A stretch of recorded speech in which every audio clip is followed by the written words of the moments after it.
Hello, I'm here with Chris Wunderlich. He's the CEO of Rose Batteries in San Jose, California. And I'm looking for people to be on this podcast. I came across Rose Batteries and I was fascinated with your company, Chris, and then saw how like all these different types of installs and things that you've done. And, I think of a battery, I think of the one I put my tongue on kind of a thing, when I was a kid, right? And to think that you're able to get involved in some pretty sizable projects. If you wouldn't mind, could you kind of tell me what the company does at Rose Batteries? Then I want to kind of dive in a little deeper about founding and how you got to where you are. What does the company produce? Yeah.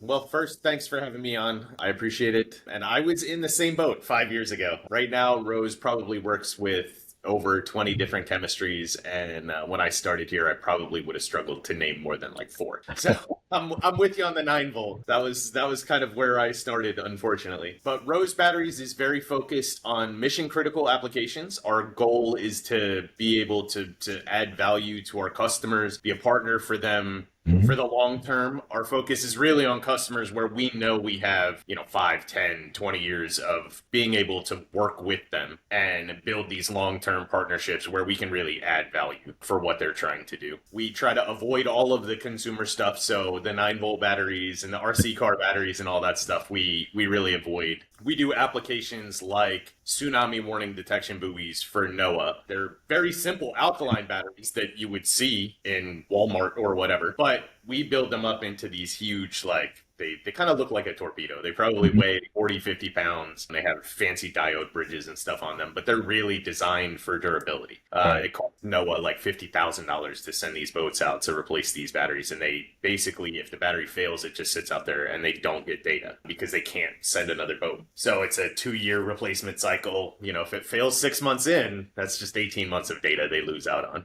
So that's part of the mission critical that you mentioned. Exactly. Yeah, we do a battery backup for the surgical robots. We do Wow. infragrid or infrastructure grid switching applications. So like when a hurricane goes through, if it downs a pole, there's typically something called a recloser that's underground that helps reroute that power when that pole goes down for safety for anyone who's near the downed pole to make sure there's no power live wires in that pole, and also to minimize the number of people that are without power. It started with hospitals, schools, fire departments, those kind of things, and now is expanding to minimize the impact to residential and other commercial stuff as well. Wow. Okay. So now the company has been around since what, 1963? Is that? Yes. Is that? Rose has been around for a very long time. You're looking good. You're just looking fantastic for.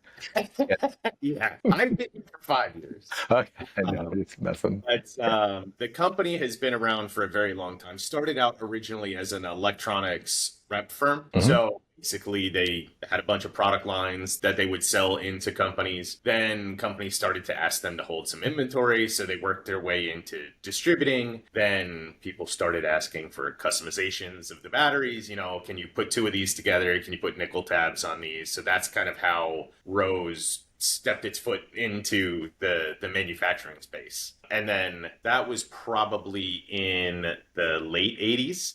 Yeah. And then since then, we've just worked more and more over the years into higher and higher complexity, more and more capabilities, to now we are really at the point where we do design and development as well as manufacturing to scale from an idea all the way up to, tens of thousands of units every year coming out of our facility in Mexico. We kind of have run that gamut and now are just figuring out more and better ways to move up that complexity chain farther. We get into a lot of board design and development. We're working with new technologies as they come to market. So looking forward to what's next. What's next is right. Well, I'd love to hear now your personal story. Like, how did you get into the energy storing space? Like I was saying on our intro call when we first met, and that my background is I'm a physical therapist. You go to college, you get a physical therapy degree, you kind of know what you're doing when you're coming out of school. You came out with was it a double E,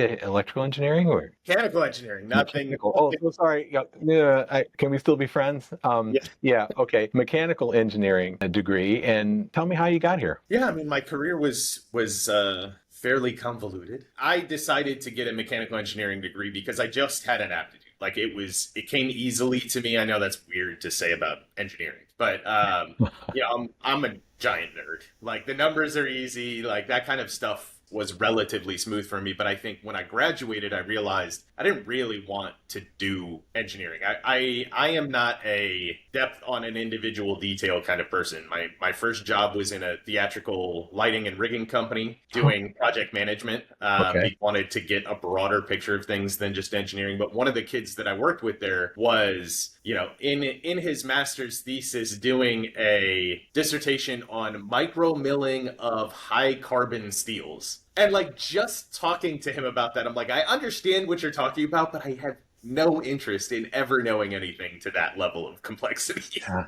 Yeah. And that's when I knew the IC path was not, the specialization, the becoming the expert in some niche was not going to be the way that my career was going to develop. And then the next job after that was I realized that really I was thinking engineering management was going to be the direction. Mm-hmm. And I realized that I had never, outside of my internship in college, had never worked a real engineering job. So had a recruiter contact me about a position in South Jersey, just outside of Philadelphia, which was an engineering position that very clearly had a path to engineering management. And it was at a solenoid valve company that did custom solenoid valve manufacturing with a machine shop right behind the engineering department. They did all the machining and stuff there, automated and manual machines. And I really thought that would be a great opportunity for me to really learn that part of the business. Plus, I love making stuff. Like having my hands on things is my happy place. Yeah. So being able to put things together and work with the machinists and really take advantage. I mean, I don't know if you've ever worked with somebody who's worked in a machine shop for 40 years, but it is just unbelievable the amount of stuff normal people have just have no idea. Yeah. They get into like, oh, this feels a little gummy, so I'm gonna do this, and I'm like, no, but I'm an engineer. Like, what are the numbers? Like, how do you not just set it up? And it's not like that. Like the humidity on a day makes a difference. If it's hot outside, it makes a difference. You have to adjust everything about that. Yeah. And it really gave me a whole new appreciation for the real experience of everything. Right. You can be the 20-something-year-old kid coming out of college thinking you know everything, but really sitting down with somebody who just is like, oh, you think that? Go ahead. I guess you can feel free to try it that way. I can show you a much better way to do it. Yeah. So that was great. I mean, I got tons of experience, worked with unbelievably smart people through all of the aspects of that business and really got into a lot of different places there. Engineering management, operations management, quality management. Like that was a great place for me in my career, kind of spread out and figure out where things fit in. Got to help the parent company a lot with their quality management system, and then got recruited away again to a scientific equipment company. Okay. I can see it. That was doing manufacturing in central New Jersey. And that was right around the time my wife was very much on the we're going to move to California and I'm going to find a job out there path. And it was a very interesting job. They were in the middle of getting ready to sell the company. It was owned by a British parent company. And they needed somebody to come in and clean up operations and formalize the systems so that it could get handed off to whoever bought the company. Okay. And it was very explicitly with a timeline. Like, you're going to come in, you're going to do all this stuff. When the company sells, you're going to get axed. So it was perfect for me to get myself out of the place that I was very comfortable in, knowing that I had a deadline. Right. And it worked out great. My wife found a job out here in California. About 18 months into that job was when I started hunting. Ended up finding a position and leaving that company. And then I think it was about 6 weeks later, they sold the company. So it could not have been timed better.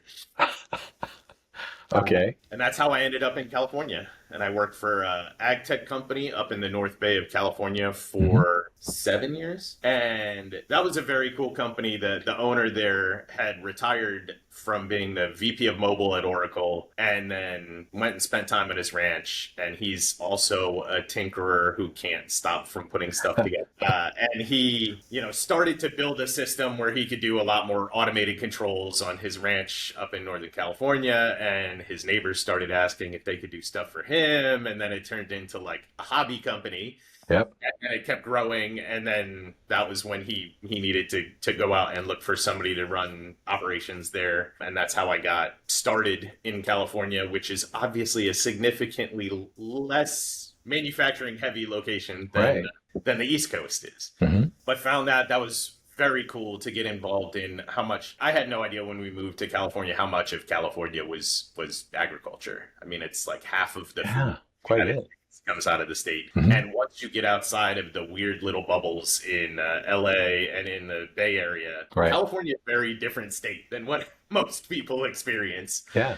And being able to be out there and be, on farms and stuff, it took me back to the Midwest often. But it was very cool to be out there figuring out how to, better use water, protect crops from frost, like figuring out all of that kind of stuff in that environment, and starting to figure out how to do real manufacturing in California. And then after a move and an ERP transition there, I was kind of getting to that point where I wanted to do more, and was very explicitly told that more was not there. The goal was not to turn that company into a much larger company.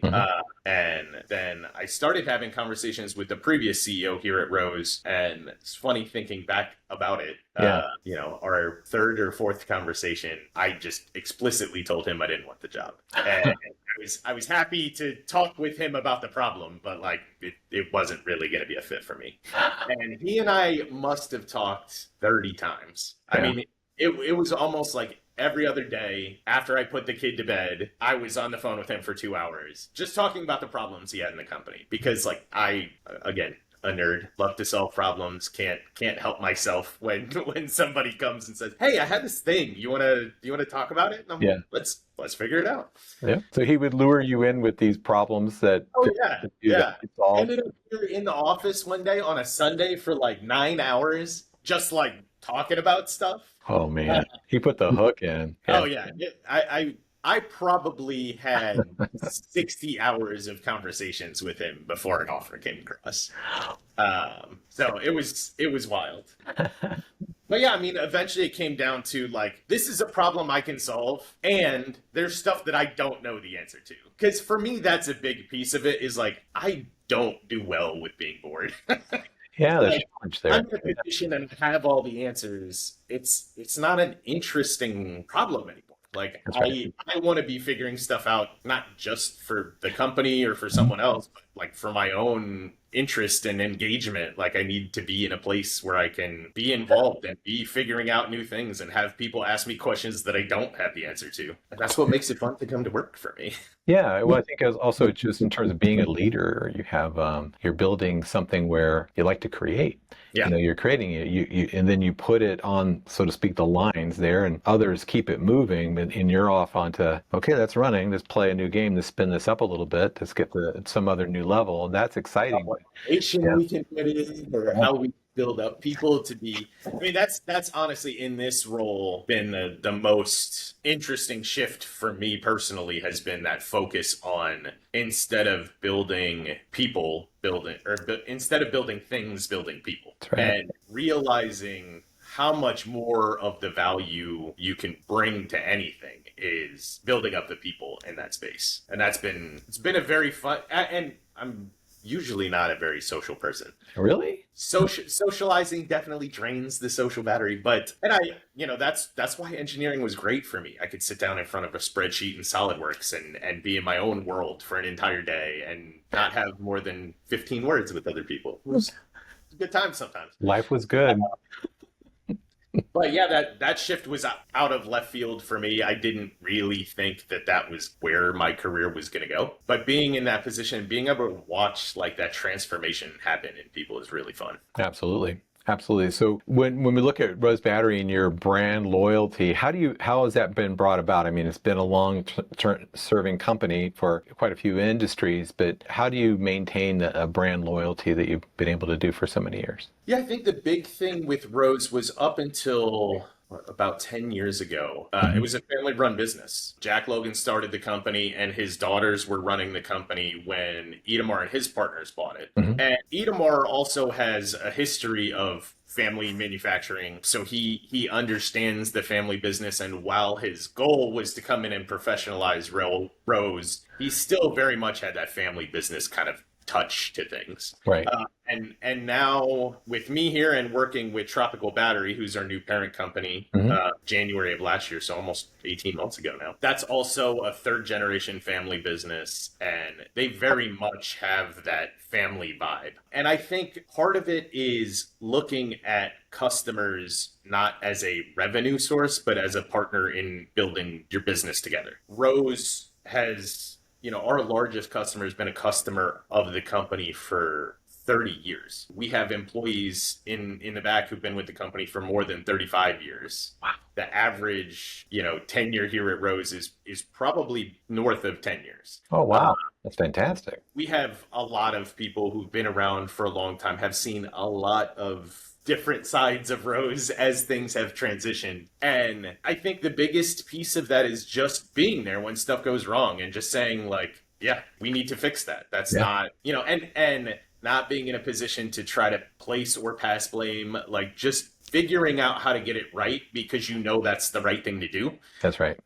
Is a big piece of the puzzle. If you get caught up in, oh, we made that mistake and we have this much, potential liability if we claim any, like as soon as you get to the legalese or the trying to count the pennies, It's off the rails, right? you're not being a partner anymore. Yeah. What does somebody really want? They want you to do what you said you were going to do. That's right. And fundamentally, I think that's a big piece of brand loyalty is doing what you said you were going to do. If you're going to say you can deliver something, figure out how to deliver it. And if you really, really get to a point where you can't, have a real conversation with somebody. Don't try to spin it. Don't try to BS your way around it. Just go to them and say, like, this isn't going to work. Like, we're not going to be able to find a way to get where you need to be in this. And if you have options, you can offer them options, or you can suggest someone else for them to work with if it just really can't work. And being able and willing to do that allows you to be a much better partner to your customers than doing everything you can to hold on to them, because sometimes that's just not the right thing to do. No, it's not the right thing. And, it's the partnership, so to speak, together. I think that's key. So, you've got a strong partner, you support them. It's like it's the peanut butter and the chocolate kind of thing, right? It's like you need the right battery, you need the right battery supplier, you need to have it custom built, you have to make it durable. They're going to go out there and either put it out on the market or government purposes or whatever it might be. And a poor product on any level affects both entities. So that's nice that, that tandem kind of situation. I did one of the podcasts with a gentleman here in Florida that actually, as oddly as it sounds, it's a painting company of all things, but they do painting for Disney and Universal Studios, and they've done stadiums and all these types of things, and they've done big entities, right? And it's really that ability, he said, it's the ability to serve those audiences who can be very demanding, and but they've earned the right to be that way. And so being able to serve, and I would imagine some of these partnerships, not to say demanding in a mean or nasty way, but like it's an expectation. It comes to rise to the occasion and hit the target, right? Yeah, I mean, as you get into, especially with batteries, there's lots of certifications and, UL and IEC and UN testing and shock and vibe testing, mil spec stuff. As you get into all of that stuff, there's real requirements to that. And it's not a customer being unreasonable. The biggest, most important part of figuring out, especially in these long development cycles, in being able to successfully execute is knowing those questions to ask at the beginning, right? You know what that certification is like. You need to know what their reporting expectations are. You need to know, how they're expecting you to deliver quality reports to them. If you ask those questions and you understand that stuff up front, you get a good idea of the mentality of them as a company, as a customer, on what they're really looking for. Right. And from a lot of that stuff, you get to see how they got burned in the past. If they have a quality reporting requirement that talks about certain things, that tells you those things have been a problem in the past, or they're overzealous in their reporting requirements. But either way, you get another piece of the puzzle, and especially for Rose being in that development cycle from the beginning through the whole life cycle of the product, you get an opportunity to kind of get a feel for the company. And sometimes it's a really dramatic shift when you shift over from the development team to the production supply chain team. But most often, the company is still the company. You still have a pretty good idea of what they're really looking for, what their customers are really looking for. And,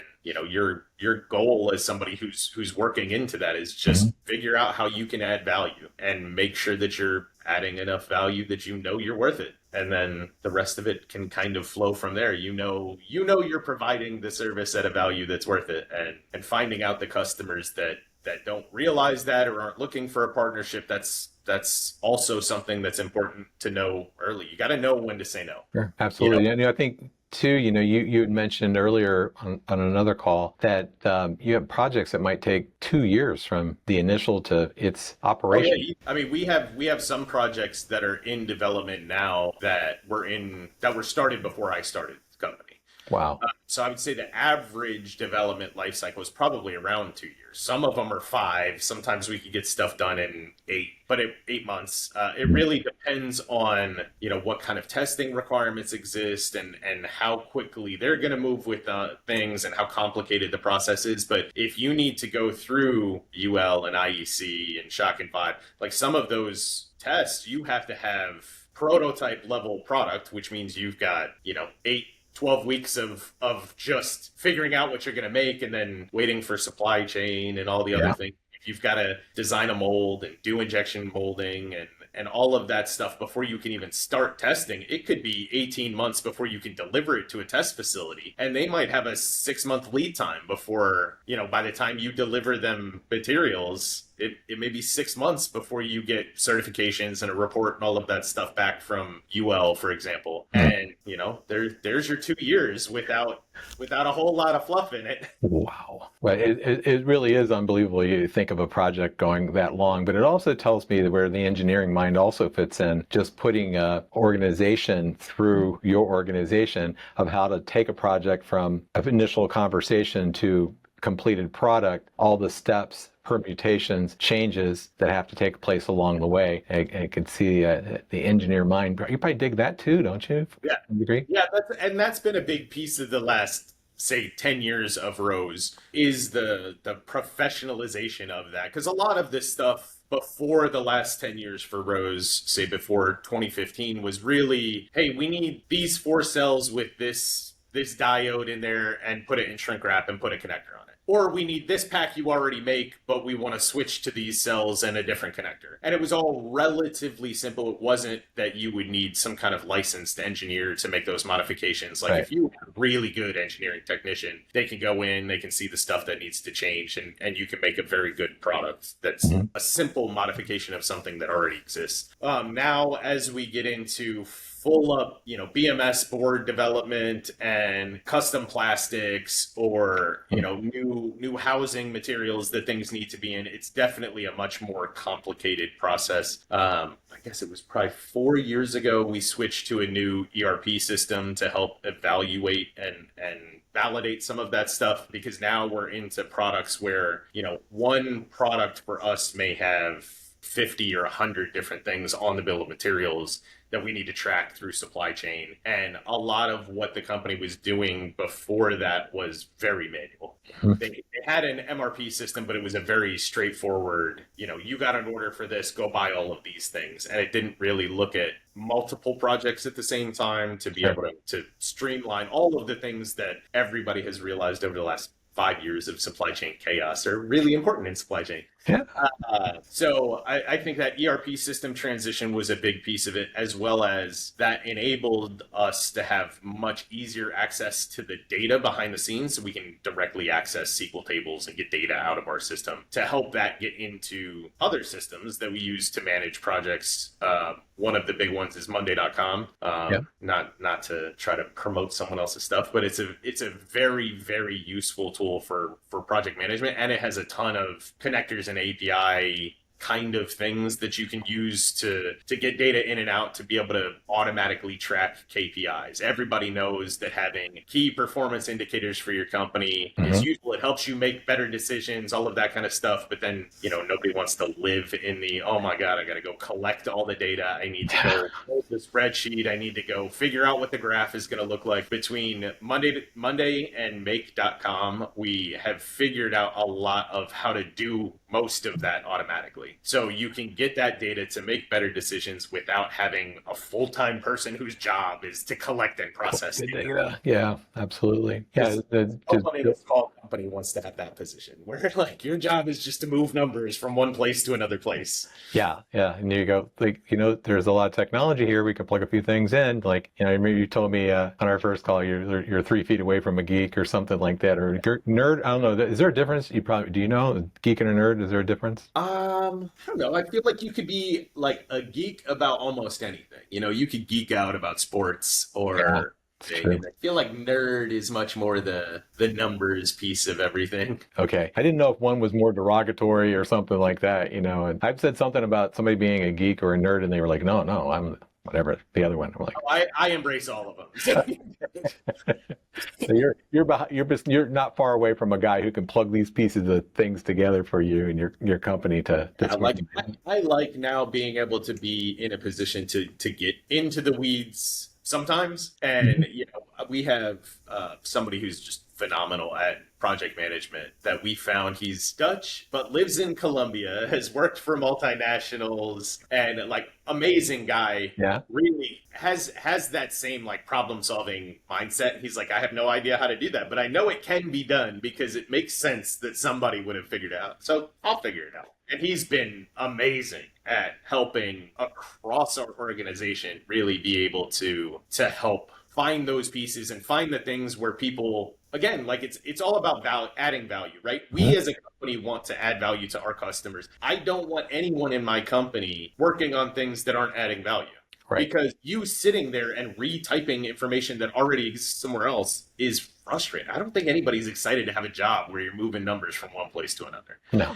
And if you're not learning anything at your job and your job's not helping you be better at what you're going to be eventually, why would you work there? Well, that's what you and I might think, but there are those people that can work on an assembly line and take a box, turn it this way and shove it and do that 500 times a day, and they're happy with it. There's lots of opportunities for that. But even in that, like even our most, our most entry-level position is probably packaging. Right? Your job is to take the batteries, make sure they're safe, get them in a box that can then be shipped out with freight or UPS or something. But even in packaging, I don't know anyone who doesn't want their boss to at some point stop by and be like, is there a better way to do this? What is driving you crazy about your job? There's got to be something. There's always something that annoys people about what they're doing. And usually it's annoying because they're not adding value. They realize that they're doing something that doesn't have a purpose. And that frustrates you. And anytime you're in that situation, like there's opportunity. Doesn't matter the best run companies in the world. There is something that someone is doing that doesn't really serve a purpose. That report was really important to the 3 managers ago, and no one's looked at it since then. And you're still making that freaking report every week because it's part of your weekly process. Yeah, you got your Monday.com and Make all coordinating, getting all that data, and somebody's still over here gathering it. And you're like, no one told that guy to stop. Yeah, exactly. Like, wait, why did these numbers? Hold on. Did you pull that information manually?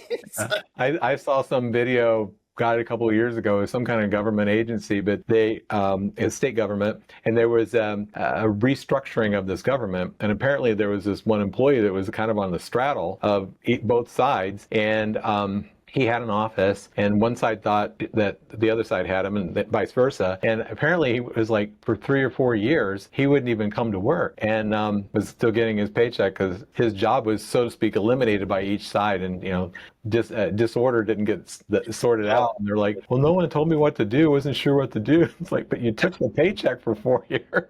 Yeah. So I forgot to tell them that, yeah, by the way, you're no longer working here, right? So in your tenure so far being the CEO of Rose Batteries, what kind of things are you most proud of that you've seen occur? I mean, I think the way the company handled COVID was obviously a big thing. I think that is very prominent in a lot of people's memory now. Oh, yeah. We shifted to going from a single shift to 3 shifts to make sure people had space and keep people healthy, and shifted everyone in the office that we could from being needing to be in the office to being able to work remote, and really, using tools like Zoom and the ERP system and all of those things to be able to be more effective without having to be in the same space. Yeah. And really genuinely having minimal impact to everyone on our team from COVID.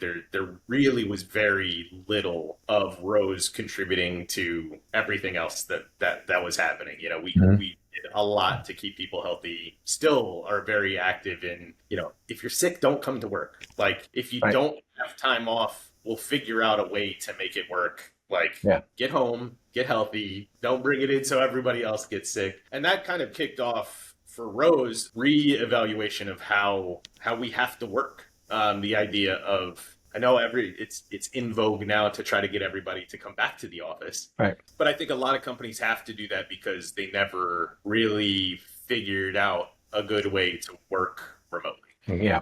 Yeah. Mhm. Figuring out how to recruit people, figuring out how to help people feel like they're part of the team, even if they're thousands of miles away from the headquarters. We have a bunch of people that work at Rose who've never been to San Jose. And it takes work to make sure that those people feel like they're part of the team, make sure they understand what's going on. We have to do regular updates on, like, who are our customers? What do these products really look like? Because if you were here, you would just walk out there and you would see them. There's extra things that need to be done to be able to support a remote, but I feel like it just makes everyone's lives a little easier.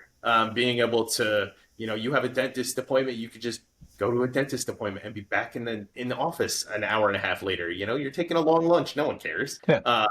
You don't have to schedule an afternoon off because now you have to commute home and figure out then go to the appointment, and just being able to give people those opportunities and that flexibility. And it also helps us as a company be able to really hire the best talent and compensate them the way that they should be compensated. I'm not competing with Google for project managers. Like, I can't afford to do that because you can't be profitable as a company doing that. No. Google can, because they make money on ads, but that's not a situation that we're in as a company that has 50 employees. Like, I'm not going to be able to compete with those kind of companies. Yeah. And being able to go out and find unbelievable A players around the world and know that wherever they are, I can integrate them into our company and I can make it work is awesome. And you have systems in place to actually make sure that they're doing what they're supposed to be doing, and you have long KPIs and those kinds of things. Because the job gets done, Yeah, and a lot of that is hiring A players and not having people who aren't good at what they do on your team. And I think that's, there's a reason why bigger companies can't move through people like smaller companies do, but also the recruiting process that was started by the previous CEO that I've kind of built on. Mm-hmm. It makes a big difference. And being able to find the right people and do the work to really find out before they're here if it's going to work for both of you. I want them to know what they're getting into. I don't want anybody to show up and 2 weeks later be like, this isn't the job I signed up for. Correct. I want everybody to know the personalities of the people they're going to work with, what the team is like. Ask all of the questions to whoever you want to ask questions about to the company. I want to be transparent about that because I want you here for 10 years. I don't want to have to be hiring somebody again in 18 months. Like, that's exhausting for everyone. Sure it is. Do you try to play the game that the prior CEO did with you, or lure guys into some little project thing, or pick his brain, or are you translating that one over? Not at all. We use a tool called Predictive Index, which is kind of an aptitude person mapping thing. A lot of people lean really heavy on those. The thing that I like as a interview tool is it gives me a way to start and have a much deeper conversation with somebody without ever really knowing them. You can talk about, the one of the things is the D trait, which is your desire for precision or flexibility. Kind of everything moves on a spectrum. I can have a conversation with somebody about how particular they are about how people communicate with them or how they do their work in a way, because they did a thing, there's some data, we can have a conversation about that. Like, hey, do you think this is an accurate representation of you? And you could get to a much more real conversation than any kind of just rote interview questions. You're just not get that same kind of response. That's right. It also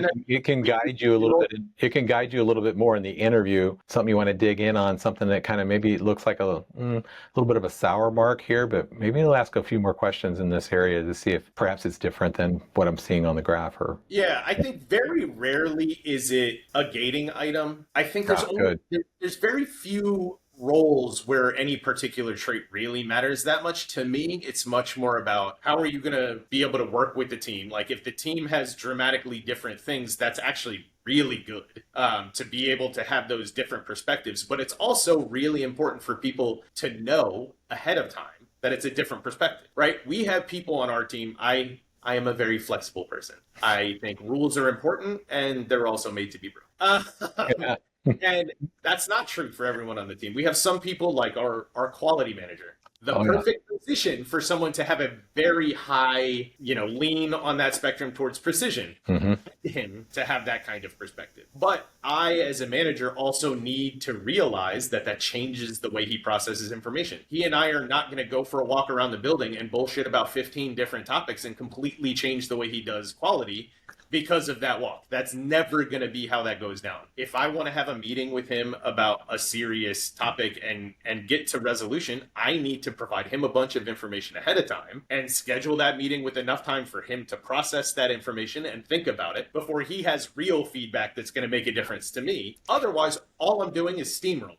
And that's not going to be a productive solution, because if he's not bought in, then it's not going to flow down from there in a real meaningful way. Sure. Well, and for that type of position, that's the perfect man for the job. Yeah. And that's exactly what you need. You don't want somebody who's like, the rules don't really matter. Yeah, I get it. Do your best. Yeah. And I think, for me, it's more a tool for having a much more meaningful conversation in the interview, and for management to really understand the differences between the people in their team and how to approach people when they have an issue. The A trait is one that runs from collaborative to independent. Okay. Right? If you're in a conversation with somebody and, they have a really high A trait, they're going to be the kind of people who will steamroll a meeting. I have a very high A trait. I have to work to make sure that those quiet people that I know are collaborative are put in a position where they can offer that as a suggestion to a group, and the group can coalesce around that idea or not coalesce around that idea. But that's the only way that those people have an opportunity to be heard, because they're not just going to have a one-on-one with you and be like, hey man, you're really screwing this up, we should change the way we're doing it. They're not those people. They're never going to be those people, and trying to expect that of them. One of our core values is transparency. I want people to feel safe being open and honest at the company. I don't want anyone to think that they can come to me and tell me, you really need to be paying attention to this, and I'm going to axe them for that. Right. I want people to say, hey, this is a problem and we should figure out a solution to it. That doesn't mean I'm going to agree with them all the time. Yeah, but I don't want anyone to fear repercussions for sharing things that they're worried about. Yeah. And they're never going to do that if they're a collaborative person and you don't give them an opportunity to be in that environment and share that and kind of spitball an idea and get little pieces of ideas from other people to build something better. Sure. They need to be able to fill that. And then you have the other end of the spectrum is the independent people who want to think about a problem. They want to have all the data ahead of time. They want to process all of that, and they want to come to you with the solution. And they don't want to present that in a meeting and change it 15 different times. Right. That's going to crush them fun to have that conversation with 10 different people and everybody wants to put their opinion in. Sure. Those are the people where you make a team of 2 or 3 people that solve a problem and you put it in place, and it gets improved later if it needs to be improved later. And, I think as a CEO, you really have to care what's going on. And if you become kind of, I know best, and you put that out, there could be some vital information that's not coming your way, right? And that's why it's always important to have that learning mindset. You have to be in a place where, one, you're hiring people that can teach you something. Like, that's another thing is like, in the middle of my career, there was always that, like, oh my God, that person is so much smarter than me, or you feel inferiority, or you're worried that person is going to outshine you and you're not going to get a promotion, or you're going to end up working for someone who used to work for you at some point. And then once I got past that, I think there's kind of 3 stages of management, in my opinion. You have that like supervisor stage where you're kind of responsible for making sure they get their job done, right? And you have that management stage where you're kind of directing where things are going, but you're still doing a lot of the work, right? You're still in there doing a lot of things, but you have a team to help you with that. And then you get to the leadership stage of the career where you are really, really dependent on the people that you've brought in and put into positions, because you can't do everything. Mm-hmm. Like, there's 50 employees at Rose. There's 50 employees, more than 50, because there need to be more than 50. Like, I can't do everything. Right. And I need to be able to find people. And I think it was probably when I was in that supervisor stage was when I was really worried about like bringing people in who were going to be better than me at some point. And, as I transitioned through that, you realize that like, if they're better than me, that's better for everyone. And like, whatever is going to happen to me is going to happen to me in my career, and I'm going to make those choices. And fundamentally, having better people in the company, the worst case scenario is they do something better than I would have done. And that's a pretty good situation. Yeah, the organization grows. I open and learn from that. And then, people are better than you. And that doesn't mean they're smarter than you and that they're going to be better than you forever. Like, the whole point is you've got to be in a position, you have to have an open enough mind that when those situations come up and other people are solving problems that you're not involved in, that you can learn something from that and help somebody else do that somewhere else later. Absolutely. So with, you've some pretty good insight here from just the CEO hat, right? And developing into that role from kind of being down here grinding it to being up here leading it, and being a CEO who wants to hear what's going on, wants to get their viewpoint. Also, the further away you are to something, the less information you have available. Even though you might be getting reports, it's not quite the same, and my VP of operations and I were just having this conversation a couple days ago where it's like, oh yeah, I used to be operations and she used to be supply chain, and I used to know that I could ask her anything about supply chain and she would have that answer in seconds. Right. Now we're in a situation where everyone has leveled up a bit, and now it's, she's in charge of all of the operations. She has a supply chain manager who has a team, and it's like, man, like I don't know. That's like, good. You shouldn't know everything, but you figure it out. Yeah, that's right. You can get to the data, but the data is not stored in your noggin, right? And and so it's like I've run as a VP operations in a private equity group with 180 locations, and you're managing those things. It's like the KPIs can tell you where to look, but it may not tell you exactly what's wrong, right? Right. And that it could at least leave me without him. You're like, what's happening here in a general sense, but at least you're like, what's happening right there, right? And you can dial in, but then you got to follow up with some intelligent questions and be good at acknowledging people, because they're like getting it off their chest, and you want to go, I'm calling bullshit on that. You just want to say that, but you're like, I totally understand. I appreciate you telling me that. However, this is what we're doing. And the KPIs too it's important because we actually just went through kind of a re-evaluation of what KPIs are reported up and what we're going to be tracking, and try to do that a couple times a year because it's very easy for that stuff to change. I mean, we had KPIs on a total dollar amount in our system showing as past due, because what that meant was people weren't getting dates updated in our ERP system. And the downside of that is it flows through all of the supply chain. So if a customer customer changes a date and we don't update it in the system, we're going to have a bunch of material sitting on shelves for months in a best case scenario. And in a worst case scenario, we're not going to expedite orders that we need to get that material faster if that customer wants it faster. And as we made our ERP transition, a lot of those updates weren't getting done in the new ERP system. And that drove the supply chain so much more through the system than it was manual before. And we've tracked that KPI for 2 years and it's been zeros for the last 6 months. And it's like, why are we reporting on this 24 times where it's zero with like 3 little blips? It's like, we don't need to track that KPI anymore because it did its job.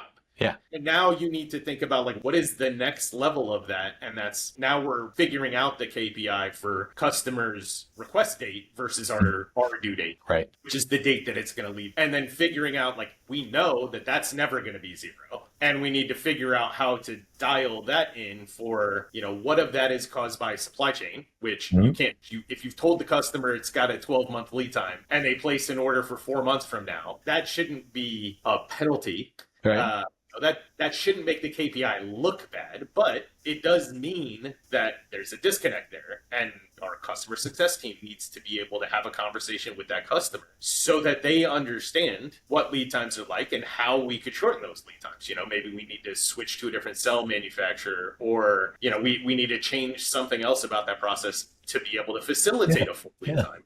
Or they have to have that, and it's going to be a year-long lead time. So we need to have orders, 18 months ahead of time. Maybe we figure out a blanket order situation. We give them the flexibility to move things around. But that's where the partnership becomes really important, because you need to be able to go and have a real conversation with their supply chain team about it. Be like, here's the situation. Here's a couple different options we think of how to settle it. Do you have any ideas or suggestions on what we should be doing? And have a conversation, come up with a solve, and move from there. Absolutely. You have rules, policy, if you will. That ability to have a permutation of that because of that particular program or that particular activity is key. And it seems to have been successful for you, because I know that you're moving into some larger quarters. So that's... Yeah, getting the boxes packed back here. Yeah, I caught you in the middle of the move. Yeah.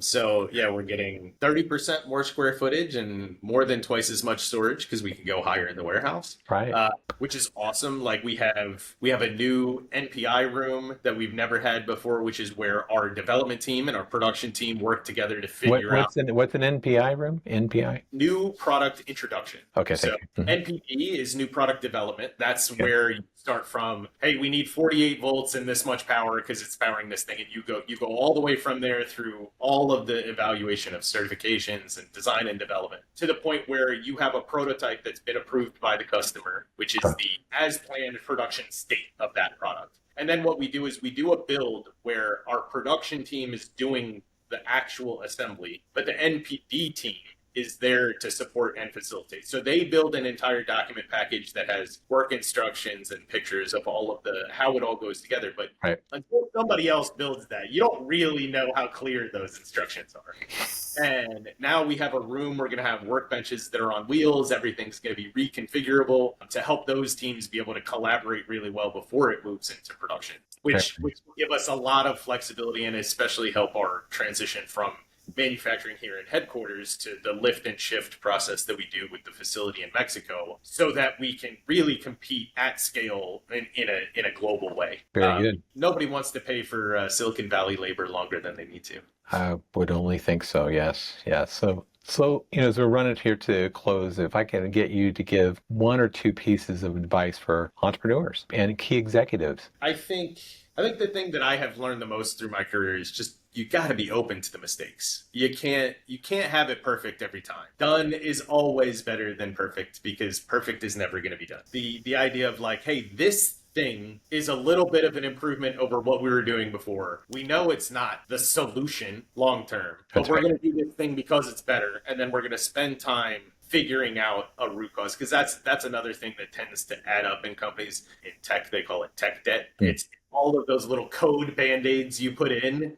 and then when somebody transitions out. And that's the other thing is like, good is better than perfect, but you also have to really be looking at root causes. Don't just slap band-aids on everything and then move on, because it's all going to come apart eventually, and someone else is going to have to dig through all of those little minor changes that never really address the core problem. Totally makes sense, because I think you see so many times in business where you're band-aiding something, you think you're fixing something, but you haven't figured out what's the thing that keeps making these overt products of sorts that you can't quite use, right? So, Yeah. And you're like, well, if you fix that, and then like, but this thing over here is creating it. You got to get down to the cause, regardless whether it's manufacturing or anything else. Like, why do I keep fixing this problem, right? The problem that doesn't solve is not the problem, right? It's somewhere else, right? It sounds like in your career, you kind of go through that firefighter point where you're just running around putting out fires. Oh yeah.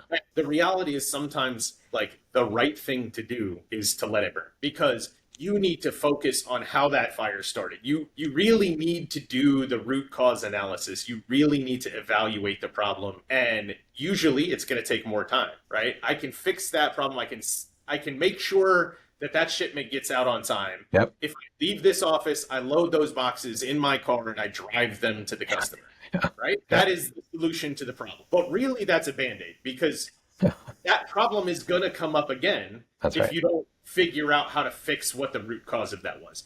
And the root cause is not a 45-minute drive to a customer. It's not going to be an hour and a half round trip. It's going to be, 4 hours, 8 hours, whatever of time really evaluating that problem and coming up with a good solution. But then you never have to do it again. Then you have that solution, and until the system changes, you don't have to worry about it again. But the system is going to change. You got to embrace the chaos sometimes. It's going to be there, and you're going to have opportunities to change stuff more later. Yeah. And you're like a duck in water where your feet are going like this, right? And you're looking all calm up top, right? Yeah, exactly. Well, Chris, I really appreciate you being on this podcast. I mean, wow, you guys are involved in so many things on a really high level, and especially when you're telling me about when you're monitoring for earthquakes, you can't have a battery go bad, right? It's got to hold up for the term it's expected to, and it has to be reliable. Mission critical was the key word, I think, for me, of this thing's got to be able to hold up to those people who are relying on it, and then your company delivers on that. What's that? Making sure we get it right when it goes out the door to the customer. Absolutely. You can have whatever changes and stuff need to happen inside or what need to happen, but you gotta keep that partnership in mind. You gotta understand what they really need and what they really need for it to work every time it needs to work. That's right. That's right. Well, Chris, thank you very much. Thanks for being on the podcast, and I'll talk to you soon. Thank you.